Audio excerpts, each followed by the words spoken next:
People of the pod, welcome back to season 4, episode 5, episode 6. I don't know, I'm losing track of Office Hours with Carpal Loge. As always, at this time, and occasionally in this place, I am Peter Loge, your co-host, an associate professor in the School of Media and Public Affairs at the George Washington University, and a strategic communications consultant. And I am joined by, as always, Dave Karp, associate professor at George Washington University in the School of Media and Public Affairs. We've been doing this for a year, and you still haven't come up with a better thing to call our listeners than pod people. Well, now it's a thing. They're people of the pod. They come up to me and say, "Hey, I'm one of the people of the pod." No, do they actually do that? No, they haven't. Actually, they haven't. But it seems like the kind of thing they would do if they loved us. I'm just going to point out that Peter Loge is a professional communicator, and with a year of practice, that's all he's got. And worse yet, people pay us or pay somebody a lot of money to teach them how to do this stuff. So one day, this will be you. Let that be a warning. Major in public health or something, where my wife teaches, and she was named the professor of the year. So obviously, we covered on the last episode. I'm just saying. We get it. Zoe is much more impressive than you are. I think everyone knew that, whether or not they knew her. That's fair. That's fair. I get that a lot, and I'm okay with that. We got a lot to cover this. We do. Right? First, thank you, Alana, for putting up with this stuff. Thank you to our loyal listeners. Follow us, rate us, tell your friends, and we're going to dive into a bunch of stuff. Dave has stuff. I don't think our listeners have friends. That's why they connect with us. They bond with us because they're like, I'm friendless too. I'm going to listen to Carpal Loge. So that's called parasocial relationships. One of my favorite theories in communications. And I'll drop that in the footnotes. So there's your first footnote talking point. Parasocial relationships. It's true. I love it. You're about to say something probably actually helpful. I was just going to point out. So we're recording this on Tuesday, at before 10 a.m. So Donald Trump is not yet in handcuffs or making his post-handcuff speech, but that's going to happen by the time our listeners hear this episode. What are your predictions? What's he going to say? How much money is he going to raise off of the t-shirts of his mugshot? Well, he's already raising a ton of money online. There have already been reports about how much money he's raising on this. The outrage machine is there. That money is not going to help Republican candidates. Some well documented that mostly it's a inside scam. Grifter's going to grift. There's been a surge in his public opinion support. Oh my gosh, he's winning. This is it. Everybody knows that surge is going to drop. We're going to, resort to where we were last year and 5 years ago, 6 years ago, where his national popularity rating is going to hover in the low to mid 40s. I'm so tired of this story. Yeah. So the one thing that I will note, I noticed yesterday a bunch of people were making jokes about how like this is his white Bronco moment, right? Like the coverage of Trump's plane is about to take off from Florida to land in New York, where tomorrow he will be arrested, or he will turn himself in. I don't think this moment matters for anyone except for media with flagging ratings. And also it will probably matter for media with flagging ratings, right? Like I think there's probably a lot of juice in this for just getting people to tune in, and whether they love him or hate him, like this is a reason to focus on him, not because of the latest racist stunt, but instead because dude is facing justice. And while he's dealing with this, the other bigger deal things like the January 6th stuff and the keeping a bunch of classified documents. I saw something about like apparently he was aware that the U.S. government had to pay, I think, $18 million to Nixon to get his classified documents back. So I would not be surprised if it turns out that the reason he kept those classified documents is he's like, I can get some money out of this, right? Like somebody pay me, which is very illegal. So like those will come up too. And it does mean that while nobody can win the Republican primary over the course of the next year because no votes are being cast. I talked to my students about the Dean campaign a few weeks ago and was like, most of my students didn't really know who Howard Dean was. And I was like, I'll tell you, he really was the front runner. It's just, that's not worth anything because no votes are cast. And by the time the votes were getting cast, he lost his status and he was out. So like nobody can win or lose over the next year, but it does seem like he's now going to spend a bunch of time having the nation's focus be on him, but because of his court cases. That'll be really good for TV ratings. And that will constrain both him and his opponents in terms of like how they operate. We're gonna get very tired of it, very bored of it, because it's still a year until any votes can actually get cast. In the meantime, it's just cheap entertainment. But like, I'm not saying I won't eat any popcorn. Like, I'll eat a little Yeah. bit. But it's, I mean, pundit's gonna pundit because talking heads something to talk about, and everybody's gonna say, see, I told you so. And the white Bronco moment I respect in part because of the old schoolness. The Howard the orange that our viewers on YouTube and people do watch us can see is from the Howard Dean campaign. Like, yeah, but in terms of political dynamics and the underlying dynamics of the race, it freezes the race where it's been frozen, which is it's all about Donald Trump. DeSantis was always going to be the first, not Donald Trump. All the cultural anger, all the rage, none of the indictments, and none of the porn stars. You've now got Asa Hutchinson stepping in to say, look, I'm actually a legitimate conservative who's not a circus clown. And he's hoping that that's where it shakes. That's what Ambassador Nikki Haley is also hoping it shakes. But it's the reality show, which is the Trump show. And he's monetizing his own mayhem to feed his ego and pay off his debts, which is all he has done for his entire career. Right. I'm bored. Moving on. I'm a little bored. I'm only a little bored. Yeah. I have a short attention span. I watched a lot of MTV as a kid. I've got a short attention span. So another update. We talked on the pod, God, back when it happened, about the showdown between Ron DeSantis and Disney. Yes. And I recall you saying at the time, like, what he doesn't want the win against Disney, he wants the PR win. He got that in the short term, but now we're finding out, and I feel like this, for me, this is the theme of the week, is like the past week or so of tech and politics have both been a great calling card for why people should get degrees in the things that we teach.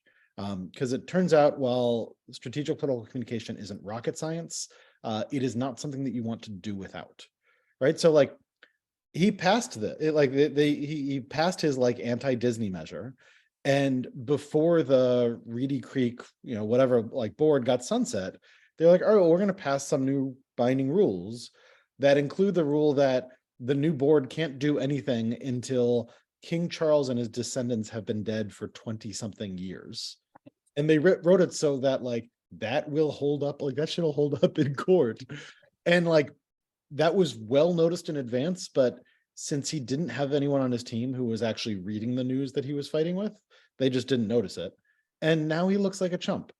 Entirely self-enforced error, because he didn't do the work of saying, if you are going to take on Disney, you should assume that they're going to respond, and I don't know, pay attention to the response and strategize. Like, come on, man, you are not ready for prime time. I think it's hilarious.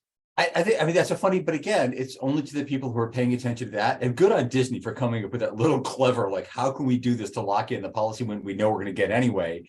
Like, that's kind of cool. Some lawyer went, I know. And that was a great meeting. Hey, that's super cool. How about 50 years? No, that's extreme. We'll do 20. That seems reasonable, right? Like, I want to be in that conversation.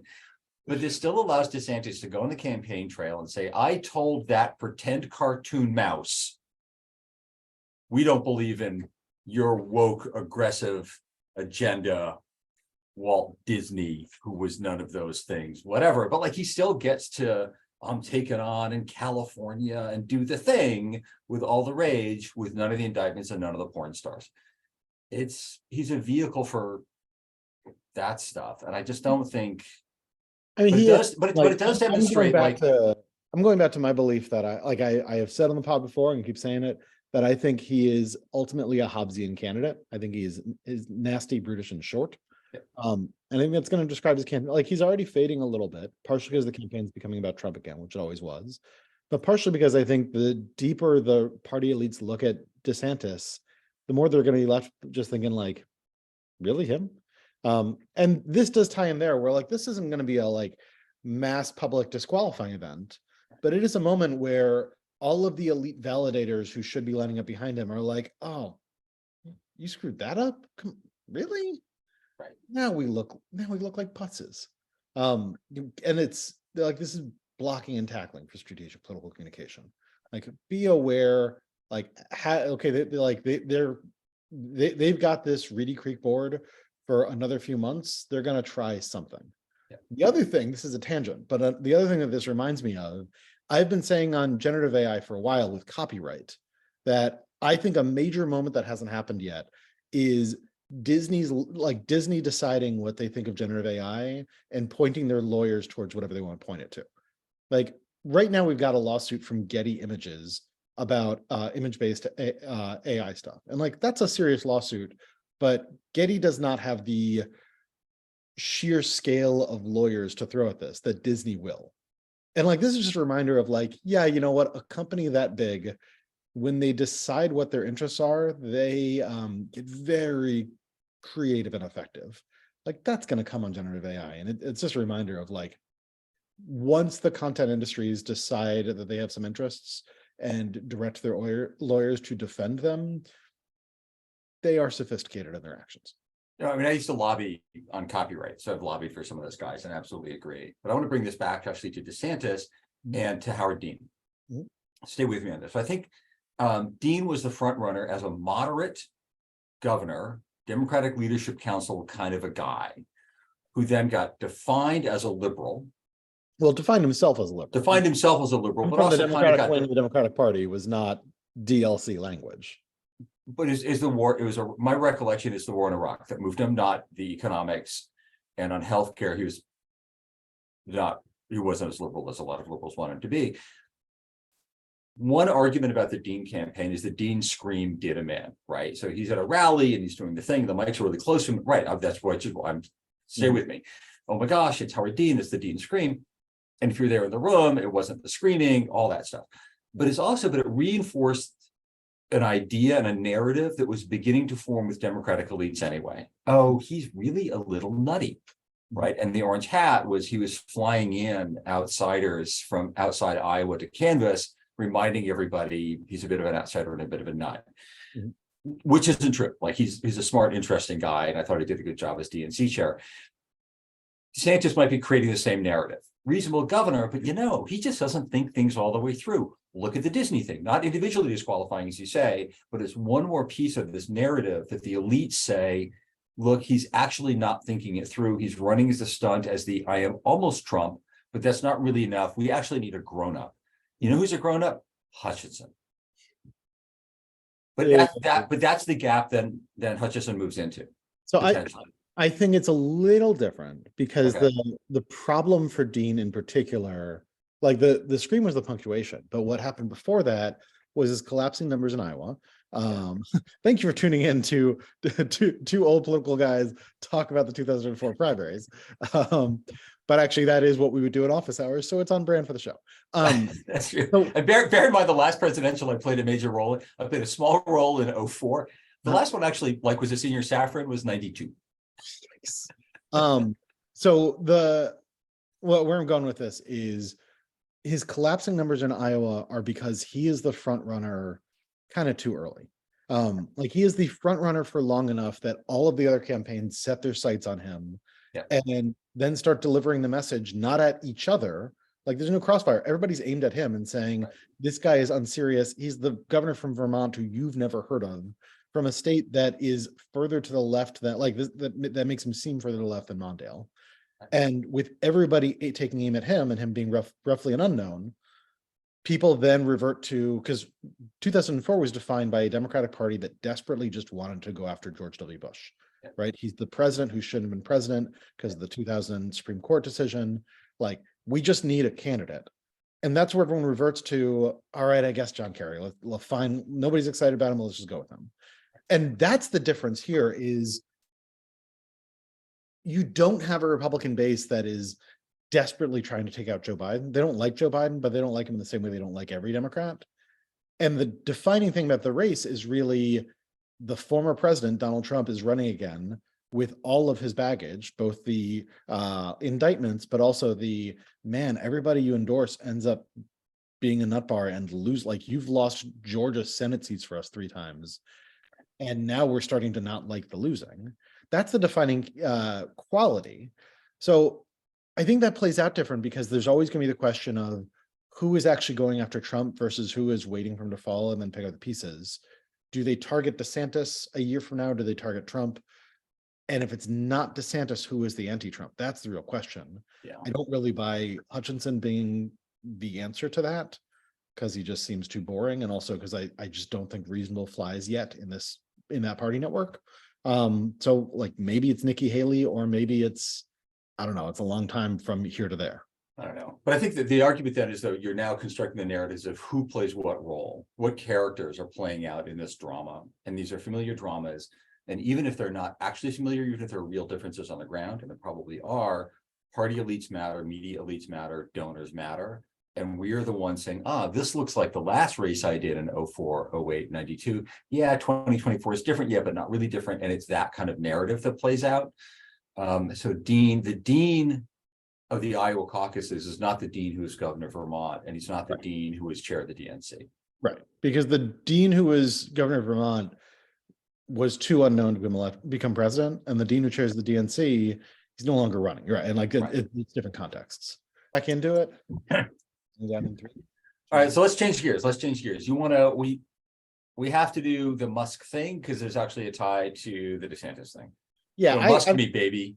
So I've got a new piece up on Substack titled "Elon Musk Needs Professional Help." Yes, I'm very proud of that title. Yes, I am. Because Elon Musk just keeps on being bad at this. The real point of the piece is just to repost something that I wrote 5 months ago, when Elon Musk had already messed up the rollout of Twitter Blue. Right. So 5 months ago, the key thing that was already clear was, man, if you had actual professionals surrounding you, there is definitely a path to roll out the new product of Twitter Blue, where you say to everyone, hey, you know what we're going to add in order to help us fight all of these bots that I say are a problem is a new pathway to Twitter verification. And we're going to set that up. We're going to charge a bit for it, but it's going to be a new additional thing that people might like. We're going to add a bunch of stuff on top of it. It'll be great. There's definitely a way to message that so that it seems reasonable and fine. And instead, he came in and he was like, we're getting rid of the lords and peasant system. The elitist media snobs will no longer hoard it over you. Everybody gets a blue check. Just give me money. And of course, then all of the power users who had blue checks were like, that I have this so that it's harder to impersonate me when I give you content for free, right? He's just gone ahead and offended them, and also had all of his power users think about how this is probably gonna go really bad. And of course, then it went really bad. So the latest update on this is he announced like a week and a half ago that on April 1st, they would get rid of all the legacy blue checks, right? Everybody who's a power user who's already verified, that will be gone. If you would like to be verified, you need to pay him $8 or $11 if it's through the iPhone, because he doesn't want iTunes to get the cut. And verification isn't verification anymore. It's actually just a verification that you've given him your credit card info, which is a great way to fight all the spammers that he claims exist. It's a terrible way to fight like the crypto scammers and all the other people who are paying $8 because they get more than $8 of value out of it for their scams and like all of their spamming. So he announces that all of the power users, like LeBron James is like, all right, guys, I'm going to lose the check mark because I'm not paying the $5. Like that goes terribly. He also announces that on April 15th, the only way to get into the algorithmic page, the For You page, is to be verified. So the idea is like, all right, that'll just be the page of blue checks. Everybody else, you're just in your following page, which like, okay, that's all I use anyway. And then setting aside that, like, that led me to say over a week ago, like, what we're going to do then is just play a little game of you gotta block them all. You should be able to go to your algorithmic page and see nothing because you've blocked all the blue checks. People point out that like that's a terrible idea, and he's like, oh, I forgot to mention that if you're following someone, they can also be in your algorithmic page, because he's making shit up as he goes. But the bigger point here is then on April 1st, they don't get rid of any of the verified blue checks, because it turns out that they have to do that all by hand, and there's like nobody who works at Twitter anymore. Right. So they get rid of 0 blue checks. They finally get rid of one, which is he gets mad at the New York Times and says, fine, theirs is gone. And then on Sunday, they just quietly change And now when you click on somebody's check mark, instead of saying either this is a legacy verified account or this person is verified because they paid for Twitter Blue, it now for all of them says they have a check mark either because they're legacy or they paid for Twitter Blue. So they backed off from everything and just said like, well, okay, the real problem that we need to solve at this moment is everyone keeps on making fun of the Elon fanboys who are paying for this stuff. And if we just mix them together, then that'll go away. And I guess that's our real goal. So now everyone's making fun of that. Everyone's pointing out this is still a garbage product, but now you've like made it even more garbage because now I could spend $8, create an account called Brett Stevens and have more than $8 worth of fun pretending to be Brett Stevens verified. Like I won't do that because I'm lazy, but I could definitely have at least $10 worth of fun doing that. And Twitter's stance is like, yeah, okay, we got money. That's great. Like the FTC is going to fine you $1 billion when they get around to finding you. The EU is going to fine you like at least $500 million. Like this is going to be costly. And the point of the post is that all of this is what happens when you think you don't need comms professionals. You think you don't need implementation professionals. You think that like you and your like billionaire boys club can just brainstorm this in a group text. Last time they brainstormed something in a group text, they brought down Silicon Valley Bank, which was the bank they quite liked. They are huge dummies, and it's just proof that while like strategic political communication, like it's not rocket science, this is not the hardest job on earth. It is an actual must-have skill set because if you don't have it, all of your products fall to shit through just like personal unforced errors. Like what a dummy. So this is why this to me is also ties to DeSantis, and it's something we've talked about on the podcast before, and you and I both talk about with our students. It's strategic communications is actually strategic. That means thinking what now, what next, then what. So I'm going to do this thing. I wonder what's going to happen because I do this thing. After I do that thing and I respond to the response, what's going to happen after that, right? So you're a dog chasing a car. Great, you caught the car. What you gonna do? You're gonna get your way to the driver's seat. You're gonna let the car drag. You're gonna hang on. Like, what are you doing with the car? And a lot of strategic comms isn't, hey, here's a clever thing. It'll get a lot of attention. Great, you got my attention. Now what? You either have to use that moment productively to create the policy change or get people to recycle or compost, whatever you want it to do, or that moment goes away. They're looking, you get my attention. You're not doing anything with it. All right, moving on. Yeah. And then once they do the thing, I'm now recycling. Okay, then what happens? Yeah. Like, can you actually sell all this stuff, all the glass you're melting down? Turns out the answer is no. Can you, like, then what happens? And Twitter is just this, hey, we'll do this. Oh, hang on, that didn't go well. Let's do this. As opposed to, okay, we're going to do this. It's all system one thinking. There isn't a system two thinker in the house for you Kahneman and Tversky fans in the audience. What? I mean, if it's the dog that caught the car, yeah, like you want to at least have some brainstorming on what's the driver going to do when we catch it. Right, like, right. Think more than one step ahead, particularly in Elon's case, because the guy's got 3 other companies. And I don't think anyone is looking at his inability to look one step ahead in managing Twitter and saying, you know what I really want is for him to install a microchip inside of my brain. Or, yeah, I think I should live in his Mars colony. This really seems like somebody who's figured out the details of how that'll go. Let me trust him with any of these things. Like his entire fortune is built on convincing people that he lives in the future and has everything worked out. And he is now on full display showing, actually, I'm just rich. What a doofus. And it's him and DeSantis. What now? What next? Then what? They got the what now, got the attention. Turns out politics, policy happens in more than 48-hour increments. Mm-hmm. Like a week later, you look like a dingbat. Disney said, okay, we're going to wait for the king's kids to die. Then you'll win. Damn it. Why hadn't I thought of that? Because you're fighting the comms team. Doofus and dingbat today. We are going through some words. A little bit of anger. So, talk about substantive stuff. We got about 10 minutes. Substantive. Can we talk about substantive stuff? Go for it. Awesome. So today is Giving Day at the George Washington University. So to all of our students out there, we're paying $75,000 a year. Thank you so much. We'd like another $1,000. Can we have some more money? There's a great John Mulaney sketch on this where he gets mad. Yeah, this is after he's graduated a long time ago from Georgetown, but talks about his university reaching out for money. And he said, what did you do? What did you do with the money? I already gave you hundreds of thousands of dollars. You spent it? Now you want more money?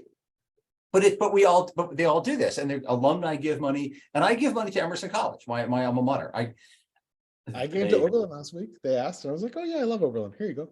Right. And so I think from a comms perspective, I find this fascinating because you are donating not to Oberlin today, not to the, March, April 2023 Oberlin.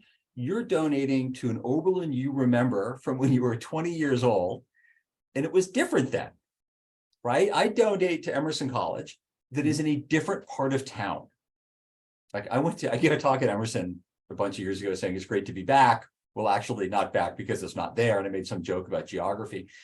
And it's a hazy remembrance of what it was when I was there. And universities cultivate this to create what Ernest Borman called a rhetorical fantasy, or Kenneth Burke also had, looked at notions of consubstantiation, saying we are this. You create a community with its own language, its own logo. At GW, we're voting on a new, it's not called a mascot, it's called a something else, because colonialism, it turns out colonialism bad. Little French. So it's and sadly it's not going to be the Foggy Bottoms. It turns out it's not going to be the Foggy Bottoms, but you're donating to a thing and a story and a gate, and GW has a hippo and all of that. So as comms people, I find this fascinating, right? So how do you get somebody who hasn't attended George Washington University or Emerson or Oberlin or whatever in decades to write a big check to a place to which they wrote big checks, knowing that the check is not going to go to their hazy remembrance of their past, but to some student or some major or something they've never heard of, to move it into a future that they cannot yet imagine. As a comms thing, I find that fascinating.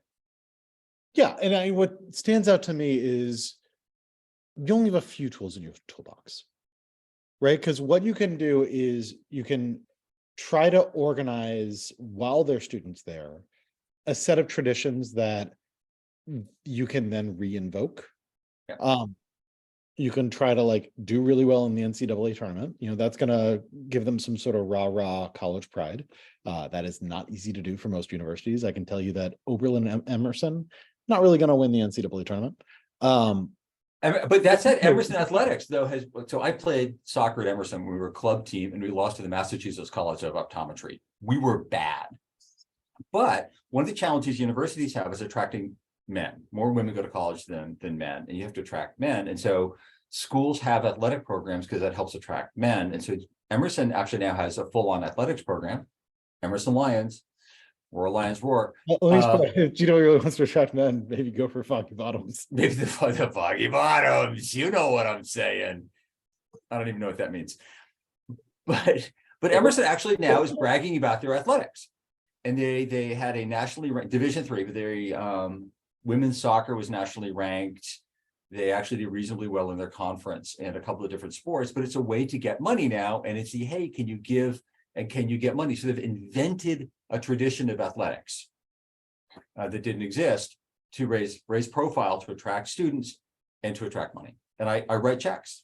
I was the alumni athlete of the year or something a couple of years ago, and which is great and it's cool, but it's like, oh right, here's another tradition that kind of existed and kind of not, that gives me a reason to invest, and I'm going to write a check, and I'll talk to prospective students, and I'll keep coming back. So it's rhetorical construction of community that results in recruiting students who write checks and getting me personally to write checks. So there's the rhetorical structure, creation of community, but there's also, I always focus on the events, Yep. right? Like the things that you are doing. Yep. Right. So I remember upon the week of my graduation at Oberlin was the first time that they gave me booze for free. And I was like, oh, that's because your relationship to me is changing. You would like me to drink some champagne and think fond thoughts so that you can then hit me up for that in the future. Right. And I don't do a lot of stuff with the Oberlin Alumni Network because small kids, but the planning of events so that your interactions with your alumni are something other than, hey, it's been a year, can we have some more money? The more you can do to make the alumni feel like they are still part of this community, but really this community is the one that they remember from 20 years ago, the more success you're going to have with that. And that's about planning some set of events so that it is not just a donor relationship. The more the people who are willing to talk to prospective admits are then also the people who are more likely to give money because they are thinking about how they're part of this community. Whereas people whose main relationship is, I just paid off my student debt and now you want more money, probably not so much. But this is also similar to political campaigns, right? Where really what campaigns want is your money, because that's what they need. They've got a bunch of smart people at the top. They need you to knock on doors. If you're only to knock on doors, make phone calls, just write checks. But you can't say, hey, you're a Democrat, give me more money. It's a levels of meaningful engagement. So I want your feedback, I want your input. You participate in those conference calls. For universities, it's similarly, it's not just events, though. It's also we have a set of traditions. We have a set of values. We've got a fight song. We've got school colors. We honor faculty. A professor that I had when I was there, a guy named Mike Brown, was recently celebrated his 50th, 50 year teaching at Emerson. Legendary, hard-ass professor. And we raised money for a scholarship for him. He's one of the very few Black professors when I was in school there. And so it's to fund kids from communities that otherwise might not have a chance to go to Emerson to study political communication and strategic communication. And we all remember Mike Brown because Mike has this aura, the way, your students have the carp jokes. We had that for Mike, but it's so you've got a mascot, you've got a gathering place. It's an identity, as you say, that universities do this well, do it when you show up. Princeton is remarkable at this. If you look at alumni giving rates, most universities, I think, hang around in the 20% of alumni donate. Princeton is up in the 80s. And it's Princeton. I don't know if you know any Princeton alumni, but during the NCAA tournament, when they had their little mini run, they were insufferable. I mean, I know some Princeton alumni, including one who's a colleague of ours. I won't comment on whether or not Princeton alumni are generally insufferable, though I did go to grad school at Penn, so I am required legally to have an opinion on that. Fair enough. But it's this notion of the Princeton Tigers and the orange and black stripes, and you're part of this thing, and that's invented. And here at GW, I think Stephen Joel Trachtenberg, a couple of presidents ago, said out loud that appeared in the New York Times that universities are like vodka, clear, flavorless liquid. What changes is the label. And so he made the label for GW better, and the quality then followed the label, including we have a hippo on campus, a hippo statue. Our students well know, and our students know the story of the hippo. The hippos were the unofficial mascot and all this kind of stuff. And the story that Trachtenberg used to say, again, out loud and in public, was that he was on Martha's Vineyard, drunk, went to an antique shop or some shop like that and saw this big brass hippo and bought it. And his wife said, you may not bring that home, so he installed it on campus. Right. That is our tradition. A drunken college president bought something his wife wouldn't let in the house. But it's a thing, right? So it's part of now the lore, and we invest in that lore. So why give to GW? Because of the story. Right. Which I think is, again, I think Ernest Borman, when he writes about fantasy theme analysis, does a great job of this. And again, I've got Emerson lines in my SMPA thing because I'm one of these. Yeah. Thanks, fascinating. Yeah. That's what I got. We're a little long on time, I think. Go. So I've got some wrap ups before we go. Two things I want to flag for the pod people of the pod. One is hilarious, one is alarming. I'm going to start with hilarious. Sealand. I'm holding this up. I'll put it in the footnotes, which are on peterloach.com, and we'll go on Medium. A couple of guys a bunch of decades ago occupied an abandoned fort off the coast of England, declared it a sovereign nation called Sealand. It is half the size of a soccer field, and they have a national soccer team. Amazing. The alarming piece, this should be alarming, from Al Jazeera, a giant meatball made from flesh cultivated using the DNA of an extinct woolly mammoth has been unveiled at Nemo, a science museum in the Netherlands. Since the mammoth's DNA sequence obtained by the organization had a few gaps, elephant DNA was inserted to complete it. The meatball, which has the aroma of crocodile meat, is currently not for consumption. So we have a giant mammoth meatball made partially of elephant DNA that smells like crocodile that no one can eat. There's just a lot going on there. There's a lot going on there. The things that we're doing instead of adapting to climate change. Yeah. What's it? Look at all the things we could do science around instead of the hard stuff. Elon Musk, eat your heart out. Yeah. All right. I think that's the pod. Follow us, plug your stuff.